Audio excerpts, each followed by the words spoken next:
सुप्रभात। संसार का आदि, मध्य और अंत।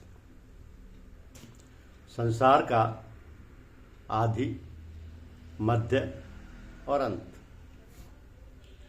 संसार से संबंध रखते हुए और सांसारिक भोगों को भोगते हुए संसार के आदि, मध्य और अंत को ढूंढना वैसा ही है जैसे कोल्हू के बैल की तरह उम्र भर घूमते रहने पर भी कुछ हाथ आने का नहीं।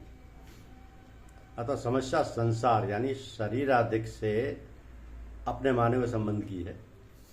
इसलिए सांसारिक संपदा, जिसमें स्त्री, पुत्र, मान, बड़ाई, धन, संपत्ति, आयु, निरोगता आदि कितने ही पदार्थ मनुष्य को प्राप्त हो जाएं, यहाँ तक कि संसार के समस्त भोग एक ही मनुष्य को प्राप्त हो जाएं, तो भी उनसे मनुष्य की तृप्ति नहीं हो सकती, क्योंकि साधक का वास्तविक स्वरूप अविनाशी है और ये देहादिक से संबंधित भोग विलास नाशवान है।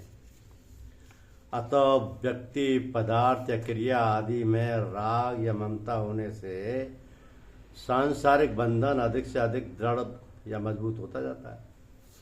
जिन पदार्थों या व्यक्तियों में साधक का राग, ममता का घनिष्ठ संबंध हो जाता है, उनको वह मनुष्य अपना ही स्वरूप मानने लगता है। जैसे धन में ममता होने से उसकी प्राप्ति में मनुष्य को बड़ी प्रसन्नता होती है। मैं बड़ा धनवान हूँ, यह अभिमान हो जाता है और कदापि धन के नाश से वह अपना नाश मानने लगता है।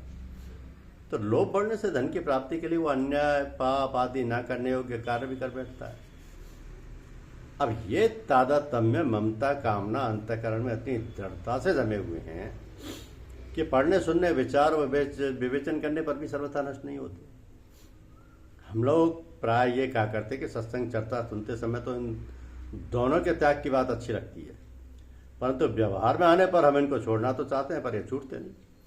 अब इन दोषों के ना छूटने का खास कारण है सांसारिक सुख लेने की इच्छा। अतः हम लोग सुख भी लेना चाहते हैं और दोषों से भी बचना चाहते हैं। ये दोनों बातें एक साथ रहना संभव है। जिस साधक में मैं करता हूं ऐसा अहम भाव नहीं है तथा जिसकी बुद्धि मेरे को फल मिलेगा ऐसे स्वार्थ भाव से लिप्त नहीं होती, उस साधक के कर्तृत्व और भोक्तृत्व दोनों नष्ट हो जाते हैं, क्योंकि अहम भाव ही मनुष्य में भिन्नता करने वाला है। अहम भाव ना रहने पर परमात्मा के साथ भिन्नता का कोई कारण ही नहीं। फिर तो सबका आश्रय प्रकाशक निस्वरूप ही रहता है।